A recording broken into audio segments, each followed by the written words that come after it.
We have some interesting news as the perception of Pope Leo XIV gets more and more, we'll say, confused, as his appointments have made some, including myself, suspect that the fears about him might be accurate.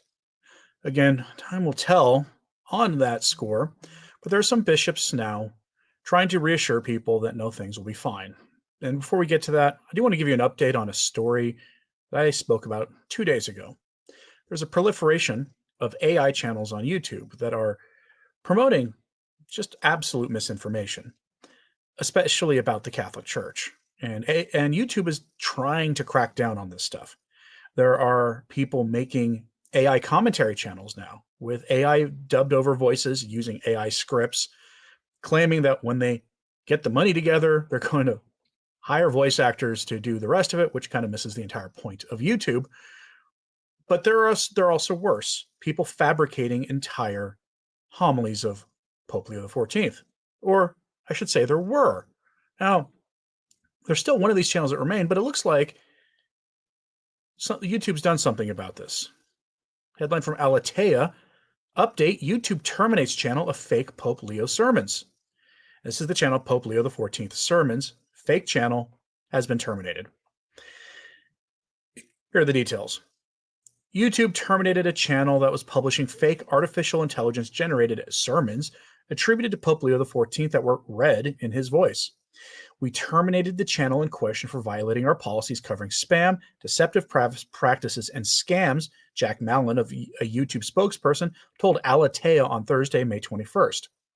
The channel named Pope Leo XIV Sermons had almost 18,000 subscribers and nearly 1 million views on its 26 videos as of Wednesday, May 21st, before it was taken down. All of the videos were AI generated, and Pope Leo XIV has not actually said anything attributed to him or read in his voice in the videos, although some of them were loosely based on the pontiff's actual speeches and homilies, end quote. So they messed around and they've now found out to clean up a common phrase people are using these days. They go on, that article goes on to tell you that they also deleted any other channels owned by that person, although they don't give any details. The article also tells us that there is at least one that is notorious one that is still up and running, one that created an AI speech of Pope Leo giving essentially the thumbs up to an actual like tyrant in Burkina Faso. So we'll keep the pressure going to get this stuff off of YouTube. Doesn't matter. You don't have to be confident in the things Pope Leo XIV is doing to not want people to not be putting up videos of him saying all kinds of wild things that he never said. So that's where we are. Now, with all that, we have a cardinal from Singapore who is telling people now that he believes we're going to get doctrinal clarity and possibly an unfettered access to the traditional Latin Mass by Pope Leo. I don't share his optimism on this. I do think you'll probably get doctrinal clarity, but what does doctrinal clarity mean exactly? Clarity, you can have clear teaching that is not exactly understood as traditionally Catholic. But let's go over what is being said here from ACI Africa, which is essentially Catholic News Agency's Africa Bureau. The headline: Singapore's cardinal says he expects clarity in teaching from Pope Leo XIV. We're talking about here about Cardinal William Goh, the Archbishop of Singapore.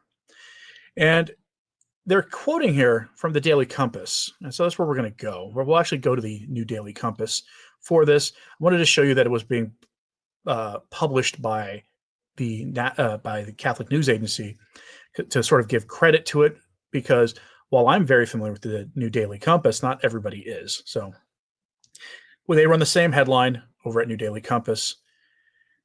And they ask him if they think the cardinal's elected the right man. And he says, of course. He says, yes. You're going to have a hard time finding a cardinal say no at this point to that. But it does, in his answer, does bring up the question of polarization. And then he's asked, how has this polarization, or has this led to polarization that has affected the church in recent years? He's talking about here about lack of clarity on things. And he says, here, we'll just go read his statements verbatim. He says, if we are not clear about what the church teaches, it is very difficult to work together in unity.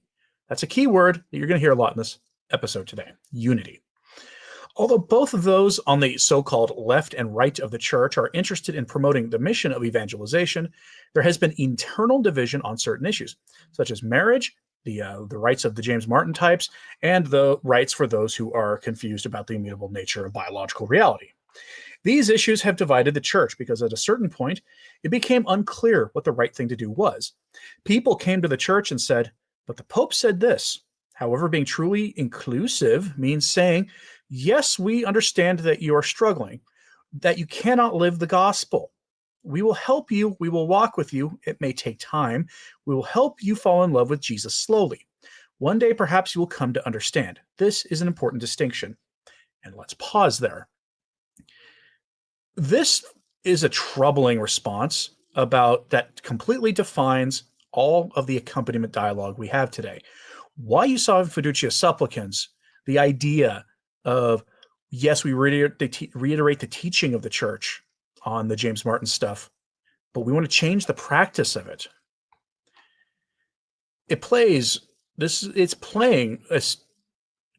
It's taking a serious gamble with people's souls here, at the very least. I'll remind you, the most dangerous modernists are not the ones who don't believe anything and who are just there for self-aggrandizement purposes in the hierarchy. The most dangerous ones are the ones who believe they are on a mission from God to change the church. They're the most dangerous ones. They have that religious conviction behind them. So let's go back to what he said here. He said, to be inclusive means saying, yes, we understand you are struggling, that you cannot live the gospel. We will help you. We will walk with you. It may take time. We will help you fall in love with Jesus slowly. One day, perhaps you will come to understand. That is extraordinarily dangerous. Let's continue. He says, do you think Leo XIV will be able to resolve the doctrinal disputes? And he says, yes, as an Augustinian, he has a solid foundation in the tradition and spirituality of St. Augustine. On the other hand, he has worked in Peru and is familiar with situations of poverty and suffering. Furthermore, he has been in Rome for several years and is therefore familiar with the challenges facing the Curia. Having been prior general of his order, he has already demonstrated his leadership skills. During his first public appearances, he has been sober and careful about what he says and does. He seems to me to be a man who is aware that when a pope makes comments, they are taken seriously. For this reason, he exercises caution and prudence. This is to be appreciated, and it is appreciated, as it means people will not be confused. I believe he will be able to clarify doctrine, preventing the left and the right from fighting among themselves. He will not be ambiguous and will not leave the interpretation of his words open to individual interpretation. Now, that is what he has to say on doctrine. Nobody would disagree, I think, with the idea that we need clarity, we need lack of ambiguity when it comes to the teachings of the church when they're talked about. And we've seen that in his evidence so far in the clarity and brevity, frankly, his shortness of his homilies and of his addresses. He doesn't need to speak for 20 minutes, 40 minutes, whatever, to get his point across about a teaching of the faith. And his homilies so far mostly sound Catholic. I say mostly because he likes to bring up synodality and all these other things all the time. And that kind of brings me to here, because in synodality, he has said that he wants to continue Francis's reforms of the church. That includes synodality. We haven't gotten a definition of what synodality means, but key to synodality is his concept of unity. And this brings me to the news of the day. You may have heard, I'm going to cover this in detail, one of the holdout dioceses in the U.S. yesterday announced they're crushing all their traditional masses except for one. It's actually one of the most draconian implementations of Traditionis Custodes in the entire church in America. All traditional masses banned except for at one location, far off in the hinterlands, in the middle of nowhere, in the diocese. And it occurred to me, reading the document that I'll go over here in a minute with you, that the bishop probably did this because he has reason to believe that the powers that be in Rome, including the Holy Father, agree with the elimination of the TLM. People believe that Leo will give them back the traditional Mass. But what if by unity they mean getting rid of and sequestering all of the more divisive aspects in the church today? And that would include traditional Catholics, according to that reading of it. Here's what the Cardinal has to say. where he talks about how he believes the Holy Father will unfetter the traditional Mass. He said this, and then what happened in the U.S. just happened, and it wasn't the only one that happened like this. He says, you will be aware that the last few years have been difficult for those who love the Tridentine Mass. I hate the fact they call it the Tridentine Mass because it means they think it makes it sound like it came from the Council of Trent. It did not. It developed organically from apostolic times. But there's some key things about Trent there in its life. That is why it gets called the Tridentine Mass. Anyway, it says, what will become of those who love the Tridentine Mass in the new pontificate? He says, personally, I believe there's no reason to stop people who prefer the Tridentine Mass. They're not doing anything wrong or sinful. Of course, the unity of the church must be preserved. There's your caveat. But we already have different rites, such as the Syro-Malabar rite. Here he was almost giving voice to the alternative hypothesis some people have come up with, saying, could we have the traditional Latin Mass turned into a separate rite of the church? There's a whole lot of theological problems with that. Doesn't mean they won't try. And if they did try that and gave people access in some way, that might be good as a short-term solution. But notice the kind of language here. The unity of the church must be preserved. It's a caveat. We can accept different ways of celebrating the Eucharist, so I believe we should not stifle those who prefer the traditional rite. Ultimately, what matters is not the rite or the form in which it is celebrated, but whether one encounters God in depth. And what is your experience of communities that love the ancient liturgy in your diocese? He says, I do not personally celebrate the Tridentine Mass, but I'm not opposed to those who do. In my country, there is a small group of around 300 people, mostly young professionals. Sometimes I ask them, why do you prefer this celebration? They reply that they find it more reflective and contemplative, and that it brings them closer to God. Why should I stop them? Of course, if they reject the teachings of the Second Vatican Council, that would be another matter entirely, and they should be disciplined. But they do not, so I do not think that we should discriminate against them. After all, this is the Mass that has been celebrated for hundreds of years, hasn't it? End quote. Now he goes on to talk about how the church is faring in other parts of the world. And a lot of people are grabbing onto what the Cardinal here has said about potentially unfettering the Mass and all these other things. I don't share in his optimism, but let's talk here a little bit about how this was received. Archbishop Salvatore Corleone posted on X the article saying, let me second the idea that lifting restrictions on the use of the 1962 Missal would be grand, healing, and unifying. A different interpretation of unity than what I'm going to give you. And this user here just points out he has a lot to actually lose, that the Cardinal has a lot to lose by offering something that goes against the grain of the current thinking in Rome.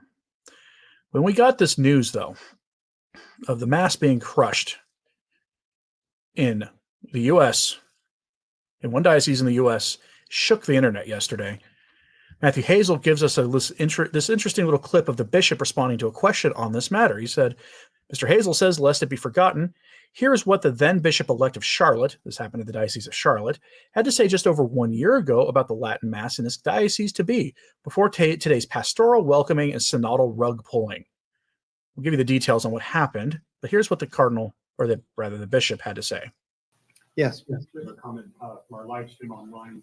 The changes in the Latin Mass, of the world in which recent approval of 4 parishes here. The question would be, what are your intentions of meeting the needs of the Latin Mass or welcoming them or basically for their future in the diocese? Sure. I mean, like I said, I'm here to welcome everyone. I don't make those kinds of distinctions. I think the Holy Father's been very clear about how he wants that particular form to be celebrated, and I believe the diocese is carrying that out appropriately here, and so I see no reason to change that. I see no reason to change that, he says. Well, that's good to know, because Father Dave Nix was one of several people who posted the actual letter from the Cardinal where he changed that. And he gives you a reason here. Father Dave Nix said, because he's heard things that others haven't, he said, I believe more seminarians for the Diocese of Charlotte were quietly studying the traditional Latin Mass rubrics, meaning how to offer the traditional Mass. And they were doing so more than any diocese in the world from what I've discovered in my travels over the last few years. That would be one reason they suppressed it. Here is the letter announcing to people that all but one traditional Latin Mass offering was gone, and you cannot get it every Sunday anymore in that diocese. This is from the Office of the Bishop, published May 23rd, yesterday, 2025. Completing the implementation of Traditionis Custodes in the Diocese of Charlotte. In July of 2021, Pope Francis published his motu proprio, Traditionis Custodes, which restored limits on the celebration of the traditional Latin Mass in the Universal Church to promote ecclesial communion. Communion, another word for unity. Remember this. And how he phrased this, restored limits, meaning undid Summorum Pontificum. My predecessor, Bishop Peter Hughes, requested and received from the Holy See an extension for the Diocese of Charlotte in order to arrange an orderly transition to the new instructions. That temporary extension expires this year, and I am now ready to finish the diocese's implementation of the norms established in Traditionis Custodes. Effective July 8th, 2025, the traditional Latin Mass will no longer be celebrated at parish churches in the Diocese of Charlotte. In accordance with Traditionis Custodes, Article 3, subsection 2, I am designating a chapel in the diocese where faithful adherents may gather for the celebration of the Eucharist on Sundays and holy days of obligation using the Roman Missal of 1962. The chapel set aside for this purpose is located at the address there. The name of the chapel is yet to be determined. A priest of the diocese will be appointed as chaplain to be responsible for celebrating 2 Sunday Masses each month and Holy Day Masses using the 1962 Roman Missal at this site. Those who are interested in participating in the Eucharistic celebration in this form will remain active members of their current parishes, where they may continue receiving the sacraments. Let's pause here. You will only be able to go to the traditional Mass 2 Sundays a month, plus holy days of obligation. And you are expected to stay as a member of your current parish, if you want to access the sacraments there. This is one of the most draconian implementations of Traditionis Custodes that has happened in any diocese that didn't just ban the traditional Mass altogether.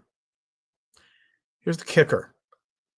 It is my heartfelt desire and prayer that this implementation of Traditionis Custodes will further, quote, promote the concord and unity of the Church among the people of God in the Diocese of Charlotte, so that as Jesus prayed to his Father, we may all be one.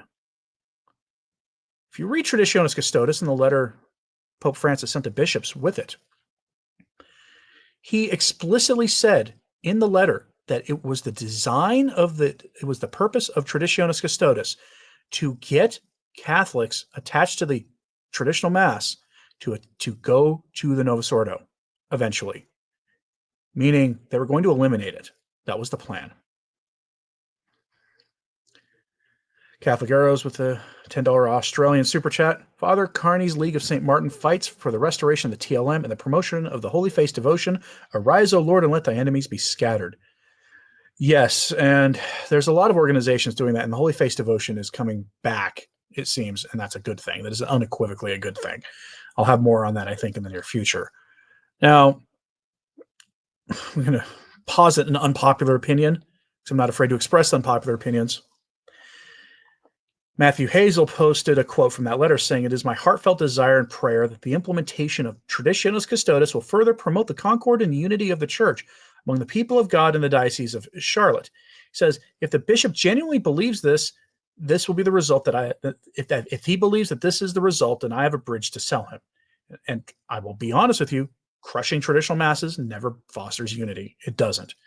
And I give you the unpopular opinion that this is a real possibility. That is what is meant by all the unity talk lately, that this is what they meant by it. And I'd like to be wrong on that. It is a very real possibility that all this talk of unity, including from the Pope, this is what they meant by that. There's an interview that just came out. I'll go over it Monday, probably. Or an article written by Austin Ivere, who reveals that then Cardinal Robert Prevost was meeting with Pope Francis literally every Sunday for 2 hours a day for like years. That he was basically his personal first choice to succeed him. I don't know why Austin Ivere would lie about that. Take all the time you need to digest the implications of that. Now, Rorate Chaley posted this here saying the persecution of the Latin Mass, Traditionis Custodes persecution continues under Leo XIV. as the traditional masses are removed. And we'll go here to the article that they posted with that. They call it persecution. It's not hyperbolic. It's actually pretty accurate, unfortunately. So here's what they published under the same headline. Charlotte is a vast diocese and one of the fastest growing regions in America. 5.5 million people and over 500,000 Catholics. For all these, one chapel in an isolated area in an unnamed building on a country highway. That's where you'll be able to get your mass 2 times a month plus holy days. They really think we're idiots. The dishonorable bishop's letter is below. And then they update it. Unnamed chapel in the middle of nowhere land offered by the Bishop of Charlotte for the celebration of the traditional Latin Mass to the lepers and pariahs that live in half of the state, in an area with 5.5 million inhabitants, while all parish TLMs are destroyed. This is the space they're going to give for the traditional Mass. And there's a good detail on this that was Hillary White shared. If you're familiar with her, she used to write at 1 Peter 5 and is very knowledgeable on all things happening in Rome, partially because she, well, kind of lives in Rome or lives close to Rome, and is generally a source that I would trust on this because she has no desire to sugarcoat things or to lie to anybody. So we'll go here to what she had to say. I can find my tab. There it is. Too many of these open. She said, just heard this on a Charlotte Latin Mass Facebook page. I just found out that the Freedom Christian Center lease at that location has been terminated. But it looks like the diocese bought it to use as a place to hide us all away. That location, seen in this picture here, used to be the location of a sort of a church-approved kind of activist organization. They'd go for their prayer meetings and things there. Well, their lease on that has been terminated to give to this traditional parish.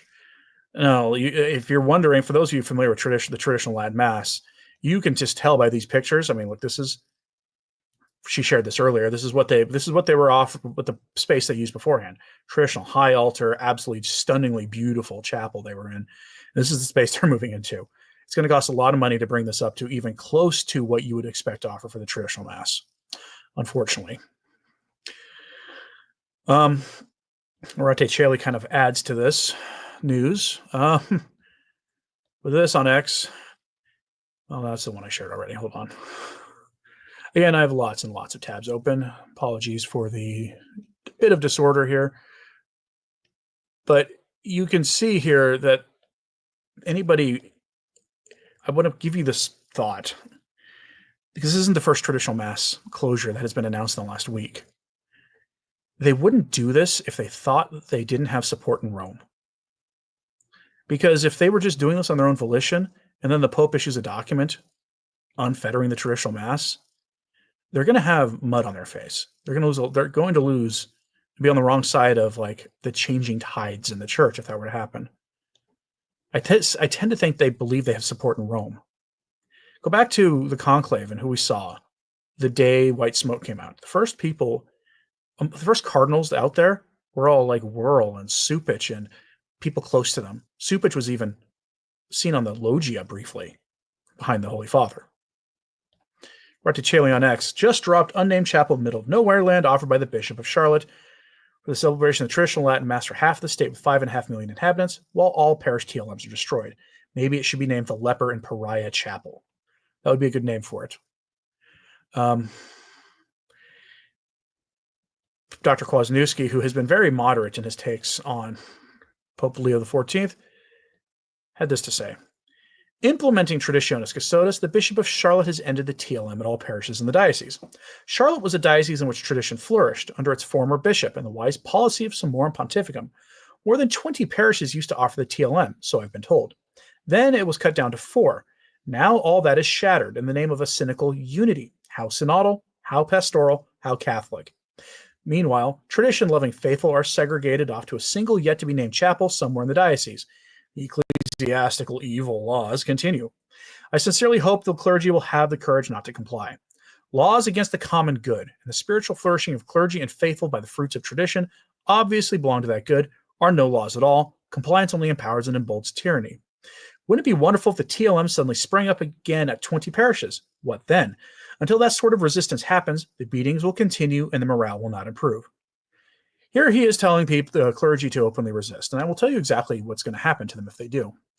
They will be removed from active service. Those priests will all be canceled. Every single one of them. Because he has an lawful order from Pope Francis to shut those down. The extension did expire. I remember when a lot of these extensions were being first reported after Traditionis Custodes, it was clear that most of those had a 1 year, 2 year, or 3 year extension. We are now entering that phase where the longest extensions are expiring. You're going to see more of this, unless by some miracle the Holy Father says, no, we're not doing that. Again, I'm not terribly confident in that, though. And with all that, maybe more a voice of a little bit more hope for some of you. This is from Father Joachim Heimerl. He is an Austrian priest who said some real spicy things about Pope Francis over the last couple of years. He had the alternate reading of the St. Malachi prophecy, where Francis was certainly not the last pope, and nor would be his successor. Neither of them would be Peter the Roman, but according to his reading, there'd be like 4 or 5 more left after them. He is the one who promoted that, and the traditional reading of the St. Malachi prophecy is dead as a doornail at this point. But here is what he has to say. He says, new pope, or what does the pope mean to us Catholics? This is translated from the original Austrian into English. He says, to say it straight away, I too was somewhat relieved after this papal election. Like many others, I am cautiously optimistic and feel a certain sympathy for the new pope. It sounds like a but, and that's exactly what it is. But this but has nothing to do with Leo XIV, but rather with the pontificate that preceded his own and which weighs on us like a dark shadow. During this pontificate, I have observed within myself that we Catholics tend to fetishize the Pope. Surprisingly, both conservatives and progressives look at him and act as if he were the master of the faith and could dispose of it as he pleases. In the case of Leo XIV, this goes so far that every detail is interpreted in one way or another. Many people finally see him as a papal pope. That is, someone who wears the appropriate papal vestments and, unlike his predecessor, seems to be subject to the pontifical office. Other popes have also done all of this. However, not everyone has been spared bad decisions, distorting the faith of the church, or to put it more kindly, at least harming it. Didn't Pope Paul VI also wear the red mozette, and wasn't he also a papal pope? And yet, during his pontificate, this fault line opened up that later frightened him, which he himself caused. This is where he's talking about the smoke of Satan entering the church. That's a reference to that. One can twist and turn as one likes. One can glorify Paul VI in the Second Vatican Council, embellish him in the Second Vatican Council with holiness, and justify his spirit with theological acrobatics. But all this cannot disguise the fact that after Paul VI, the church was different from what it was before. The fault line that appeared during his pontificate burst forth at the latest in the recent past. Here we are again in the dark shadow that has been hanging over us ever since. Nothing will change under the Leo XIV. On the contrary, the lion can at best succeed in illuminating this shadow and calming the inner troubles. He certainly cannot cure them. On the contrary, we must be grateful if under Leo the heresies that his unfortunate predecessor had provoked and partly supported himself were not confirmed. But what does all this mean for our relationship with the Pope and the papacy as a whole? During the period of disaster, under the last Pope, I myself learned not to become dependent. That is to say, I based my faith on the Church, not on the present time with its respective popes. As a Catholic, I can insist that only that which has always been Catholic and which connects me to Catholics of all times is Catholic. This essence of Catholicism begins with the creed and ends with the traditional Mass. I'm not attached to anything else, to any theological fashion, and certainly not to any error of one pontificate or another. As for the Pope, I can say, today I see the sanctity of his office more than the importance of the person who occupies it. It is the office of Peter that counts, not the man who is in his place today or tomorrow. Of course, there is another but here, and one that as a Catholic one can hardly escape, because of course I hope Leo XIV will go down in history as a good pope, even if only as better than his predecessor. If things turn out differently, I wouldn't mind either, because it couldn't change the essence of Catholicism and the meaning of the papacy. In other words, don't have the papacy become your faith, the object of your faith. Instead, understand the sanctity of the office and that you should cling to the faith regardless and not get swept up in novelties. That's what he's saying. Don't necessarily allow the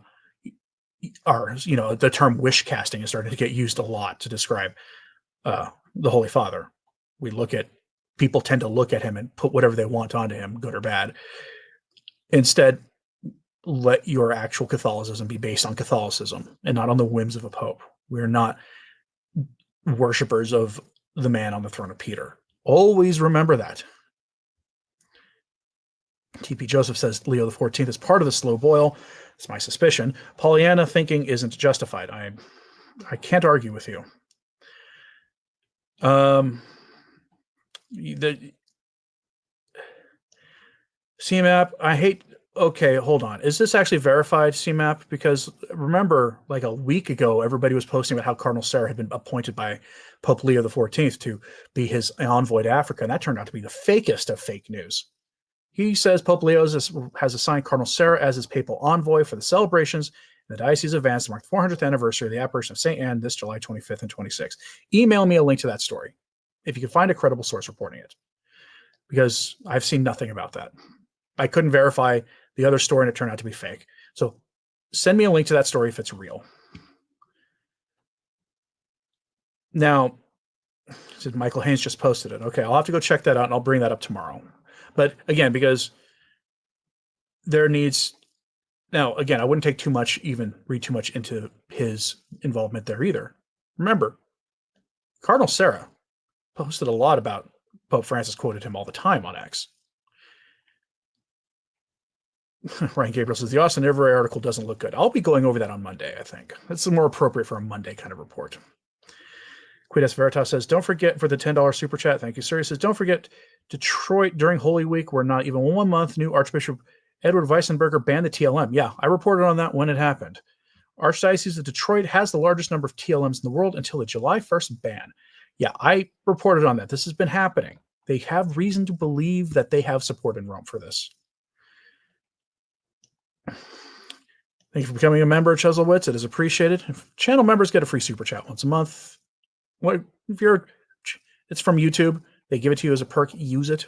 That's true for any channel you're a member of, by the way. You could be a member of the Fox News channel. I don't know why you would be, but if you were a channel member there, you get a free super chat once a month for their stuff. Use it. Divine says we need to be careful not to fall into human ego and spiritual ego, wisdom to know when you are edging God out. Well, yes. I would just be cautious about what's happening, because it's going to be very easy to get swept up into one thing or the other. Instead, we need to take reality and not put our own hopes and dreams or nightmares onto it. And the signs aren't positive, but we'll see. I'll go over that Austin Everett article in the coming days. It's not the most positive thing, to say the least. Now, I'm curious what you all think about this. So let me know in the comments, please. Like, subscribe if you haven't. It certainly helps. Sharing this on social media helps a lot, too. If you ever thought about supporting the work we do here at Return to Tradition through the join button or Patreon, Subscribe Star, all those things, there are options in the description box below asked for by viewers like yourself who wanted various options for supporting the work here. And Damien Keller with the final super chat says, our Blessed Mother's words concerning popes is still pertinent. Yeah, it includes the Fatima message and what they're supposed to do, which they, for some reason, they're unwilling to do the consecration as instructed. They always twist it a little bit and then wonder why things keep getting worse. But there are also instructions for the laity. Keep the 5 first Saturdays devotion. Do acts of reparation and penance. Wear the brown scapular. And do things above and beyond the Sabbatine privilege. I've gone over what those things were in other videos. But let me know what you think of all this in the comments, please. And as always, pray for the church. Pray for the Pope to do the will of God and not the will of earthly figures in his time as the Pope. I'm Anthony Stine. Ave Maria.